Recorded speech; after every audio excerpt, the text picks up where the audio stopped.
23 سال کی عمر کا آسٹریلیا کا ایک یہودی نوجوان عرب میں ٹرین میں سفر کر رہا تھا۔ سفر میں اس کے ساتھ ایک مسلم عرب فیملی بھی سفر کر رہی تھی۔ اس عرب مسلمان نے اپنے ہم سفر جس کا نام لیو پولڈیز تھا بغیر جان پہچان کے اسے کھانے میں شرکت کی دعوت دی۔ یورپ کا یہ نوجوان خود پسند اور تھوڑا مغرور تھا۔ یورپ میں ایسی تہذیب اس نے کبھی نہ دیکھی تھی۔ اس کے لیے یہ ایک بڑا عجیب تجربہ تھا۔ وہ اس کے اخلاق سے بہت متاثر ہوا۔ پھر اس نے عرب معاشرے میں باہمی تعلقات، بھائی چارے، محبت اور دکھ درد میں ایک دوسرے کی شرکت دیکھی تو حیران رہ گیا، اور وہیں سے اس یہودی نوجوان کا دل اسلام کی طرف راغب ہونے لگا۔ مڈل ایسٹ سے واپسی کے بعد جرمنی واپس پہنچا تو وہ ایک دن اپنی بیوی کے ساتھ برلن کی زیر زمین ٹرین سے سفر کر رہا تھا۔ اس نے ٹرین میں بیٹھے افراد پر نظر ڈالی جو بظاہر خوشحال اور مالدار نظر آ رہے تھے، لیکن ان کے چہروں سے بے اطمینانی اور حرمانسی بھی جھلک رہی تھی، جس کو خوشحال بے چینی کہا جا سکتا ہے۔ انہوں نے اپنی بیوی کو بھی اس بات کی طرف متوجہ کیا تو انہوں نے بھی ایسا ہی محسوس کیا۔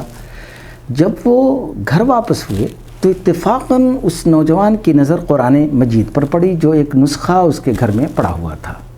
قرآن اتفاق سے کھلا ہوا تھا، چنانچہ وہ اس کو بند کر کے دوسری جگہ رکھنا چاہتا تھا، مگر اسی دوران اس کی نظر اس سورہ پر پڑی، بسم اللہ الرحمن الرحیم، الہاکم التکاثر حتی زرتم المقابر کلا سوف تعلمون ثم کلا سوف تعلمون کلا لو تعلمون علم الیقین لترون الجحیم ثم لترونها عین الیقین ثم لتسألن یومئذ عن النعیم۔ زیادہ مال جمع کرنے کی طلب نے تمہیں غافل کر دیا، یہاں تک کہ تمہیں موت آ گئی اور تم قبروں میں دفن ہو گئے۔ دیکھو عنقریب معلوم ہو جائے گا، پھر دیکھو تمہیں عنقریب معلوم ہو جائے گا۔ دیکھو اگر تم جانتے یعنی یقینی علم رکھتے تو غفلت میں نہ پڑتے، تم ضرور دوزخ کو دیکھو گے، تم اس کو یقین کی آنکھ سے دیکھ لو گے، پھر اس روز تم سے ان نعمتوں کے بارے میں ضرور سوال کیا جائے گا۔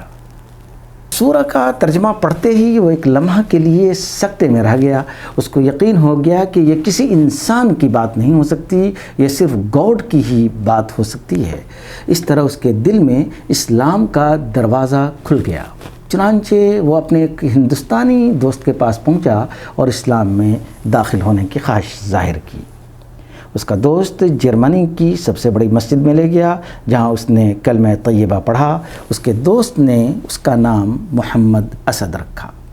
یہ وہی نوجوان ہے جس کو آج دنیا محمد اسد کے نام سے جانتی ہے، جس کی سب سے شہرہ آفاق کتاب دا روڈ ٹو مکہ ہے اور جس نے قرآن پاک کا انگریزی میں ترجمہ بھی کیا ہے، جو بعد میں اتنا بڑا اسلامی اسکالر بنا کہ جرمنی کے ایک اسکالر نے اس کے بارے میں کہا کہ وہ یورپ کا ایک تحفہ اسلام کے لیے ہے۔